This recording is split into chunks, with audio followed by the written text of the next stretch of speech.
Coach, please stop. I came here to learn how to drive, not to have an affair.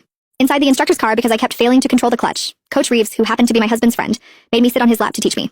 The problem was I was wearing a short skirt that day, and underneath it I wasn't even wearing safety shorts. Even worse, he actually pulled his member out and pressed it straight against me. My name is Winnie Miller. Recently, my company required frequent business trips, so I decided to get a driver's license. It just so happened that my husband's friend, Logan Reeves, was a driving instructor. He said he wouldn't charge me for lessons. On the day of practice, my husband, Daniel Miller, told me to dress nicely. After all, a wife's appearance is often seen as a reflection of her husband. I thought about it for a moment and put on the tight short skirt Daniel had bought for me. It hugged my curves closely, outlining my full round hips. The fullness of my chest swayed as I walked, rippling like water. Daniel stared, his eyes practically glued to me as he praised me again and again. Good, good, good. You look amazing in that. Logan is going to be so jealous. I shot him an annoyed look. Aren't you worried some other man might set his sights on your wife? After pulling on my stockings, I headed to the driving school. When I reached Logan's car, I bent down and knocked on the window. Coach Logan, I'm here for my driving lesson. Logan rolled the window down, his eyes fixed straight ahead. I lowered my head and immediately realized why. When I bent over, my skirt had ridden up, exposing a large patch of fair skin. I quickly covered myself with my hand. You're Winnie, right? Get in. Daniel is my buddy. I'll make sure to teach you properly. I guarantee you'll pass in one go. After I sat in the passenger seat, he patted my thigh. Watch carefully. Left foot presses here, right foot releases. When the car starts to shake, that's the friction point, the half clutch. Come over and try it. After stepping on the clutch, I couldn't control the pressure properly and stalled the car. I tried several times, but it stalled every time. Logan couldn't watch anymore.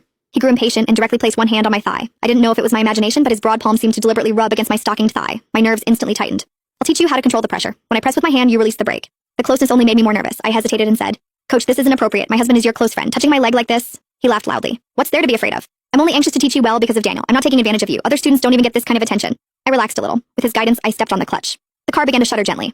Suddenly, his hand pressed down harder, gripping my thigh firmly. Don't move your foot. This is the point.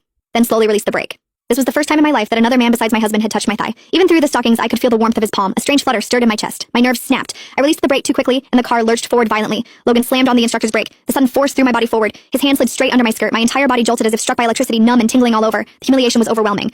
Logan withdrew his hand and looked at me. You have to release it slowly. Don't be nervous. Let's try again. I took a few deep breaths. This time, the car finally started smoothly. Next came reverse parking. That completely defeated me. I tried again and again, yet the car never went in properly. Either I crossed the line or parked crookedly. Not once did I succeed. Logan shook his head.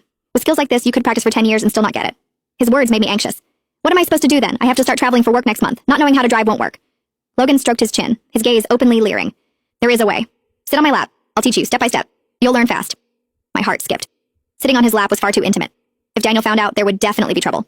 Isn't that inappropriate? Sitting on your lap is too close. Daniel probably wouldn't agree. Logan took out his phone and called Daniel. Hey Daniel, Winnie has been practicing for 3 hours and still can't get it. I'm thinking of having her sit on my lap so I can teach her step by step. Do you agree?